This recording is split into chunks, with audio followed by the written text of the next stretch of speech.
बेगूसराय में संपूर्ण हिंदुस्तान में, पूरे भारतवर्ष में सबसे ज़्यादा विकास कहीं अगर हुआ है सोनाली जी, तो बेगूसराय में हुआ है। कि रिफाइनरी में जितना तेल उत्पादन की क्षमता 2014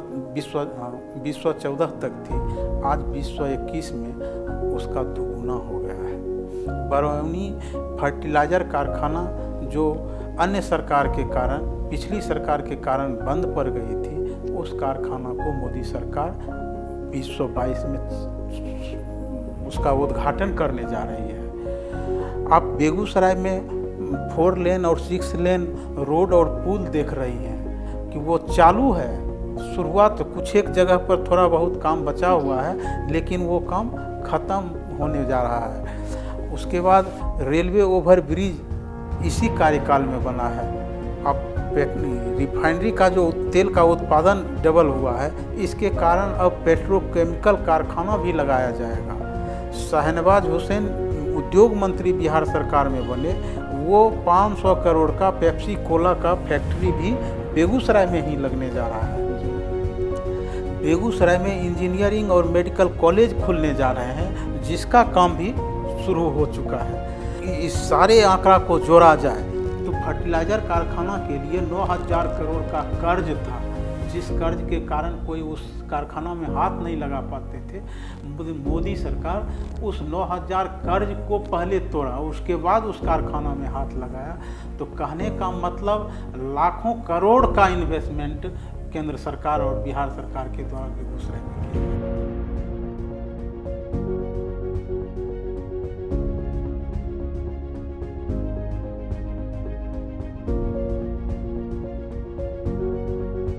नमस्कार दोस्तों, मैं सोनाली सिन्हा केवी स्टूडियो में आप सभी दर्शकों का स्वागत करती हूँ। आज हमारे साथ हैं देश की सबसे बड़ी पार्टी भारतीय जनता पार्टी के बेगूसराय के जिला मंत्री बबलेश जी।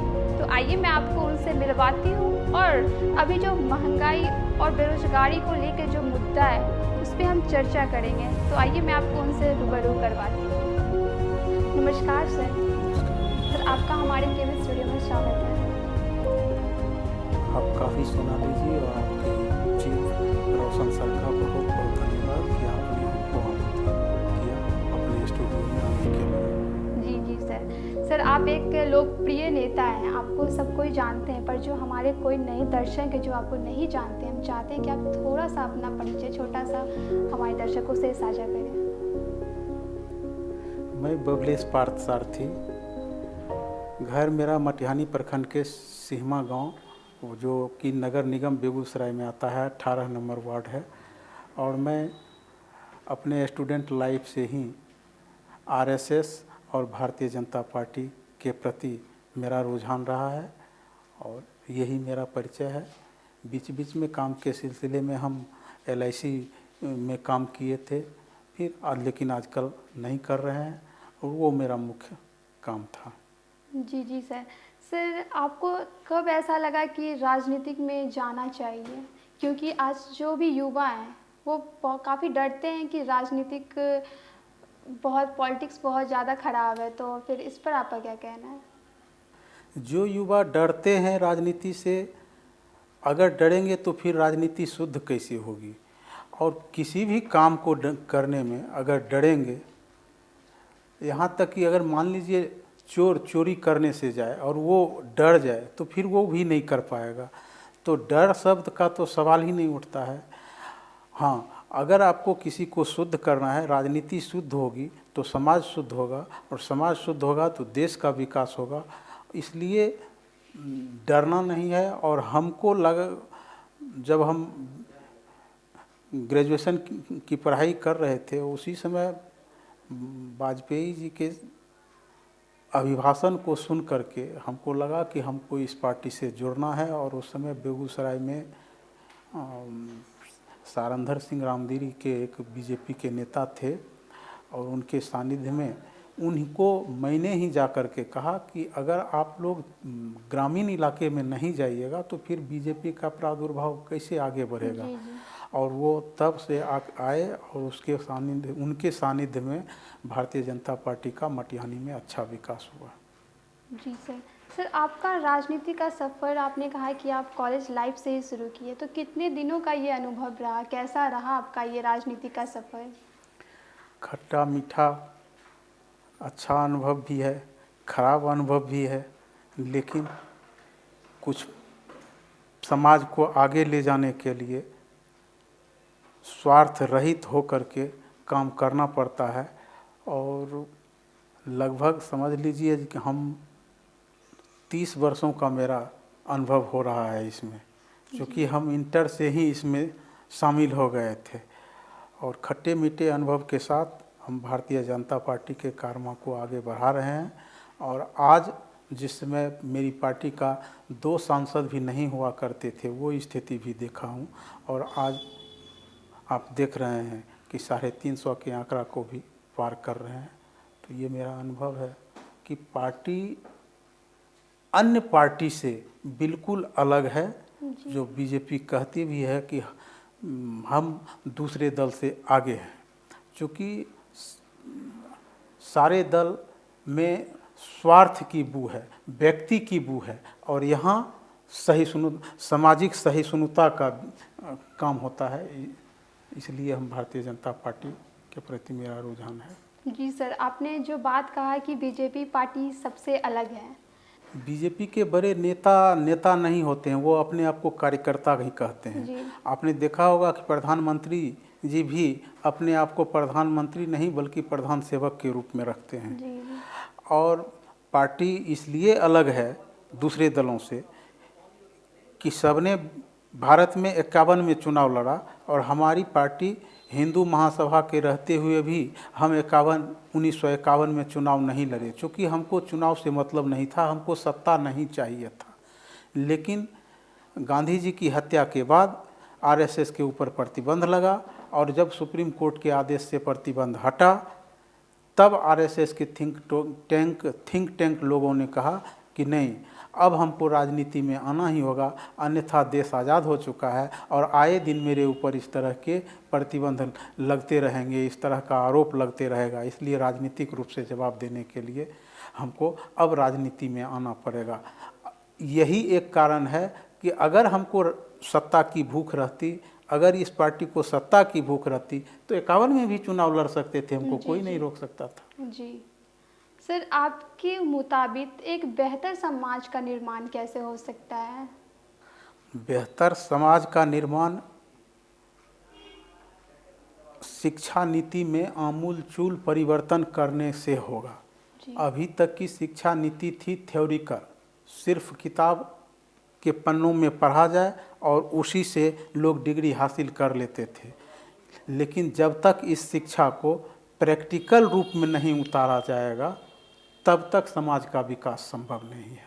इसलिए शिक्षा को थ्योरी तो रहना चाहिए, लेकिन थ्योरी के साथ साथ बचपन से ही उसको प्रैक्टिकल के धरातल पर उतारा जाए, तब परिवर्तन होगा समाज का। सर, अभी बीजेपी जो भी मोदी सरकार है वो जनसंख्या कानून लाए हैं, तो इससे समाज में क्या परिवर्तन होगा? सोनाली जी, आप देख रहे हैं कि भारत का जो रकबा है, भारत का जो ज़मीन है, वो तो नहीं बढ़ रहा है। हमारे क्षेत्रफल बिल्कुल सीमित हैं, संसाधन बिल्कुल सीमित है।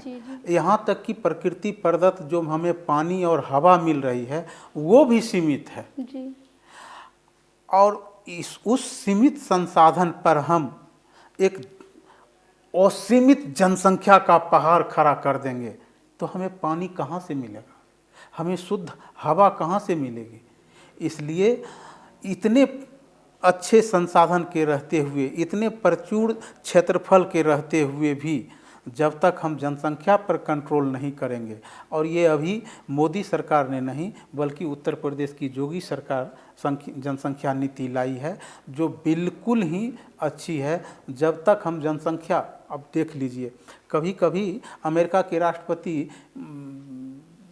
जॉर्ज डब्ल्यू बुश कहा करते थे कि दुनिया में जितना संसाधन का उपयोग होना चाहिए उतना उपयोग तो अकेले भारत और चीन कर लेते हैं, हम लोग के हिस्से का भी। तो वास्तव में हम कर लेते हैं, क्योंकि हमारी जनसंख्या बहुत ज़्यादा है। अब और हम इस जनसंख्या को सीमित करेंगे तो निश्चित रूप से जितनी जल्दी हम इस जनसंख्या को सीमित करेंगे, दुनिया में भारत अग्रगणी देश के रूप में अपना स्थान प्राप्त करेगा। जनसंख्या सीमित हो जाए इसके साथ ही। अभी देख लीजिए आप कोरोना का वैक्सीन, हम लगभग आज के डेट में 44-45 करोड़ लोगों को वैक्सीन दे चुके हैं जी। अब चीन को छोड़ करके किसी दुनिया के देश का 44 करोड़ की जनसंख्या भी नहीं है। 2-4 देश मिल जाएंगे, बड़े बड़े देश, तब उसकी जनसंख्या 44-45 करोड़ होगी। और उतने लोगों को हम वैक्सीनेट कर चुके हैं, फिर भी वैक्सीन का अभाव का दंश झेल रहे हैं। इसलिए जनसंख्या नीति जोगी की जो उत्तर प्रदेश के मुख्यमंत्री जोगी द्वारा लाए गए जनसंख्या नीति को लागू करना बिल्कुल सही है। जी सर। सर अभी जितने भी महंगाई चल रही है, पेट्रोल का दाम बहुत ज़्यादा बढ़ गया है और हमारे घर में जो तेल यूज होती है उसका दाम पूरा बढ़ गया और उस पर पूरा सन्नाटा है। इस पर बीजेपी की सरकार क्या कर रही है, ये आप अभी के जितने भी आम जनता हमें देख रहे हैं सभी का सवाल है ये। पेट्रोल डीजल का दाम निश्चित रूप से बढ़ा है और वो चिंता का विषय है। लेकिन आपकी जानकारी के लिए बता दूं कि मोदी सरकार 1914 में आई और 14 से पहले पेट्रोल और डीजल पर भारत सरकार के द्वारा कई वर्षों से सब्सिडी दी जा रही थी और भारत सरकार ने उस सब्सिडी को समाप्त करने का निर्णय लिया। अब मान लीजिए किसी तेल की कीमत 100 रुपये लीटर है और उसमें हम 25-30 रुपये सरकार दे रही थी। सरकार ने 25-30 रुपया देना बंद कर दिया, तो अब वो डायरेक्ट पब्लिक पर आ गया और इसीलिए वो 100 रुपये हो गए। तो लेकिन फिर भी, और दूसरी चीज़ है कि भारत सरकार की इस कोरोना के काल में आमदनी का स्रोत जितने भी स्रोत हैं वो सारे के सारे बंद हैं। तो किसी तरह उसके बाद भी भारत सरकार का एक भी उपक्रम बंद नहीं है, चाहे कर्मचारी का सैलरी देना हो, चाहे रेलवे का खर्च हो, चाहे मेडिकल खर्च हो, चाहे रोड बनना हो, चाहे पुल बनना हो, किसी तरह की कोई कमी नहीं की गई है। तो इसके चलते कुछ हद तक महंगाई हो सकता है। और रह गया खाद्यान्न तेल की बात, तो खाद्यान्न तेल में एक भारत सरकार के द्वारा अभूतपूर्व निर्णय लिया गया है कि पाम ऑयल का जो जहर फॉर्चून तेल में दिया जा रहा था उसको ये सरकार धीरे धीरे बंद करने जा रही है और ये से बंद होगा। उसके कारण ही खाद्यान्न तेल और पूर्ववर्ती सरकार पाम ऑयल तेल का आदेश दे करके सस्ती तेल बेच रहे थे, जो आम जन में रोगों का अंबार लगाया जा रहा था। इसलिए इस पाम ऑयल तेल को धीरे धीरे बंद कर दिया जाएगा और हमें नेचुरल और शुद्ध तेल मिलेंगे। थोड़ा बहुत इस कारण से तेल में की महंगाई है, जिसको हम अगले साल आते आते तक कंट्रोल कर लिया जाएगा। जी सर। सर अभी एक बेरोजगारी भी बहुत ज़्यादा मायने रख रहा है। आज के जो युवा हैं MA BA करके भी पास कर चुके हैं, बैठे हुए हैं घर पे, पर वो बेरोजगारी के दास हैं। पर इस पर आपका क्या कहना है? सोनाली जी, बेरोजगारी बहुत बड़ी समस्या है और सुरसा की तरह मुंह बाए खड़ी है समाज में। जी जी। और इससे निपटना कोई आसान बात नहीं है। इससे निपटने का अगर दीर्घगामी नीति बनाया जाए तो इसका एकमात्र हल जनसंख्या को कंट्रोल करना है। और ऐसे लोग बेरोजगारी को सिर्फ सरकारी सर्विस से जोड़ते हैं। अगर सरकारी सर्विस की गिनती की जाए तो कभी भी टोटल जनसंख्या का 2%, 1% से ज़्यादा सरकारी सर्विस नहीं हो सकता है, चूँकि उतने उपक्रम हैं ही नहीं। लेकिन फिर भी उसके लिए सरकार कौशल विकास योजना, मुद्रा विकास योजना, मुद्रा ऋण योजना, लघु सूक्ष्म उद्योग, इस सब को बढ़ावा दे करके बेरोजगारों को रोजगार देने का प्रकल्प चलाए जा रही है। बहुत सारे बेरोजगारों को मनरेगा योजना के तहत भी रोजगार दिए जा रहे हैं। लेकिन एक आम धारणा बन गई है, सरकारी सर्विस को ही हम रोज़गार में गिनती करते हैं और ये सारे व्यवस्था को हम नहीं गिनते हैं, जिसके कारण बेरोज़गारी बहुत ज़्यादा दिखती है। और बेरोज़गारी है भी, उसके बाद भी है तो संसाधन उतना नहीं है जितनी बेरोज़गारी है। हमें संसाधन का समुचित विकास करना होगा और इसके लिए सरकार कृत संकल्पित है। और लेकिन सबका उपाय है एक जनसंख्या कंट्रोल करना। जी सर। सर आपने कहा कि सरकार की जो मनरेगा योजना है ये बहुत बड़ी योजना है। इस कोरोना महामारी में बहुत लोग जो विदेश में काम करते थे वो अपने गांव लौट चुके हैं, तो उनके लिए काम हो रही है क्या? जो हमारा बेगूसराय है, हर एक पंचायत, हर एक वार्ड में उस मज़दूर को काम मिल रही है कि नहीं मिल रही है मनरेगा के तहत? उसमें जॉब कार्ड बनते हैं और मुखिया के द्वारा बनता है और ब्लॉक के द्वारा बनाया जाता है।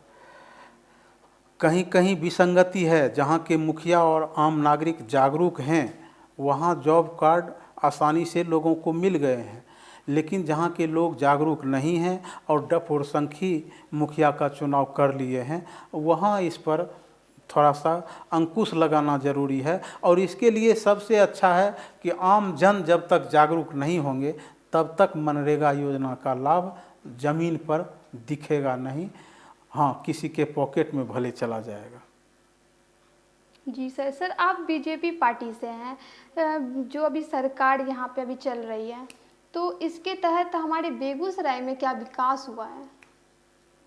भारतीय जनता पार्टी की सरकार जब से आई है, जी जी, मेरे समझ से पूछिएगा तो बेगूसराय में संपूर्ण हिंदुस्तान में, पूरे भारतवर्ष में सबसे ज़्यादा विकास कहीं अगर हुआ है सोनाली जी तो बेगूसराय में हुआ है सबसे ज़्यादा। इसका रेखा आप कह सकते हैं कि रिफाइनरी में जितना तेल उत्पादन की क्षमता 2014 तक थी, आज 2021 में उसका दुगुना हो गया है।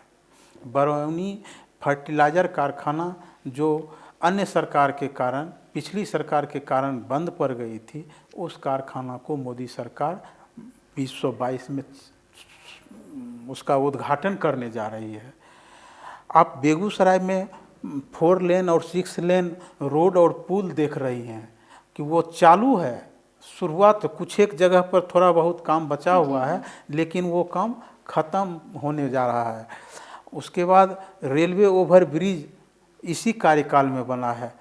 मतलब बेगूसराय में अब रिफाइनरी का जो तेल का उत्पादन डबल हुआ है, इसके कारण अब पेट्रोकेमिकल कारखाना भी लगाया जाएगा। शहनवाज हुसैन उद्योग मंत्री बिहार सरकार में बने, वो 500 करोड़ का पेप्सी कोला का फैक्ट्री भी बेगूसराय में ही लगने जा रहा है जी। बेगूसराय में इंजीनियरिंग और मेडिकल कॉलेज खुलने जा रहे हैं, जिसका काम भी शुरू हो चुका है। तो इस तरह से, और इतना इस सारे आंकड़ा को जोड़ा जाए तो फर्टिलाइज़र कारखाना के लिए 9,000 करोड़ का कर्ज था, जिस कर्ज के कारण कोई उस कारखाना में हाथ नहीं लगा पाते थे। मोदी सरकार उस 9,000 कर्ज को पहले तोड़ा, उसके बाद उस कारखाना में हाथ लगाया। तो कहने का मतलब लाखों करोड़ का इन्वेस्टमेंट केंद्र सरकार और बिहार सरकार के द्वारा बेगूसराय में किया गया। सर क्या जो अभी ये फैक्ट्री सब बन रही है उसमें बेगूसराय के जो निवासी हैं उन्हें रोजगार मिलेगी कि नहीं? 25% तो हमारे सांसद महोदय का बयान है कि हम फर्टिलाइज़र कारखाना में स्थानीय लोगों की प्राथमिकता देंगे।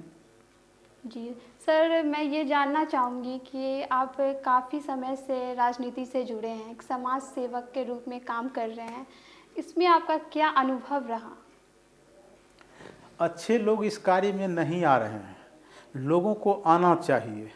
और अच्छे लोगों को खिंचाई भी कभी कभी हो जाया करती है, जी। लेकिन इसके लिए समाज को जागरूक होना चाहिए और जागरूक समाज में इस कार्य के लोगों को, इस कार्य में लगे लोगों को पूजा जाता है, आज भी उसका सम्मान होता है। हाँ, जहाँ जागरूक समाज नहीं है वहाँ लोगों में भ्रांतियाँ हैं, बैठ गई हैं ये भ्रष्टाचार के कारण कि राजनीति में है तो भ्रष्ट होगा ही। ये मूल मंत्र बन गया था भारत सरकार, पूर्ववर्ती भारत सरकार की स्थिति को देखते हुए कि हर हाल में राजनीति में है तो भ्रष्टाचार होगा ही। इसलिए अब ये 5-7 वर्ष से देखने में आ रहा है कि एक भी भ्रष्टाचार सरकार के द्वारा नहीं किए जा रहे हैं, केंद्र सरकार के द्वारा।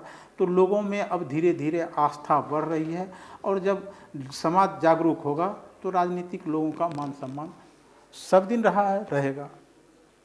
सर, मैं आपसे ये जानना चाहूँगी कि आप राजनीति से जब से जुड़े, ये प्रेरणा आपको कहाँ से मिली? ये वाजपेयी जी का कैसेट में भाषण उनको सुन करके पढ़ाई के समय में वहीं से इनकी प्रेरणा मिली हमको राजनीति में आने का, और उनके भाषण से ही हम ओतप्रोत होकर के राजनीति में आए हैं। अच्छा, तो सर आपने सोचा होगा कि मैं राजनीति में जा रहा हूँ तो इस पार्टी को ज्वाइन कर रहा हूँ तो कुछ बदलाव मेरे तरीके से होगा। आपने क्या सोचा था कि हाँ, हम राजनीतिक में जाएंगे तो कुछ तो बदलाव करेंगे? और मेरा जिस क्षेत्र में घर था उस क्षेत्र में कम्युनिस्ट और कांग्रेस का वर्चस्व था। अच्छा। और वो उन दिनों 90-80 के दशक में खून की होली प्रतिदिन हुआ करती थी उन दोनों के बीच में। और हमको लगा कि ये दोनों इसी तरह से करते रहेंगे तो किसी तीसरे का प्रादुर्भाव हो जो इस समस्या का निदान करे। और वास्तव में भारतीय जनता पार्टी की शक्ति ज्यों-ज्यों बढ़ती गई त्यों-त्यों खून की होली भी बंद हुई और उन दोनों का वजूद भी मटिहानी विधानसभा से मिट गया। जी सर, कई मुद्दों पे मैं आपसे लगातार मिलते रहूँगी। अभी के लिए शुक्रिया सर, आप इतना कीमती टाइम निकाल के हमारे बीच आए और धन्यवाद। जो जनता का सवाल है उनको बताए और अपने बारे में बताए। बहुत बहुत शुक्रिया। धन्यवाद। तो आप लोग ने सुना बीजेपी पार्टी के जिला मंत्री बबलेश जी ने क्या कहा महंगाई पे। तो अगर आप लोग समर्थन इस चीज़ से है तो आप कमेंट बॉक्स में ज़रूर बताएं। ऐसी ही जानकारी से जुड़े रहने के लिए हमारा Facebook page doctor Roshan Kumar को लाइक करें, फॉलो करें और शेयर करें, और हमारा YouTube channel stars of Begusarai को सब्सक्राइब करें। शुक्रिया। This video is sponsored by Khagendra Vaibhav hospital, जहां हो कान, नाक और गले का बेहतर इलाज, in association with doctor Roshan Kumar, ENT specialist.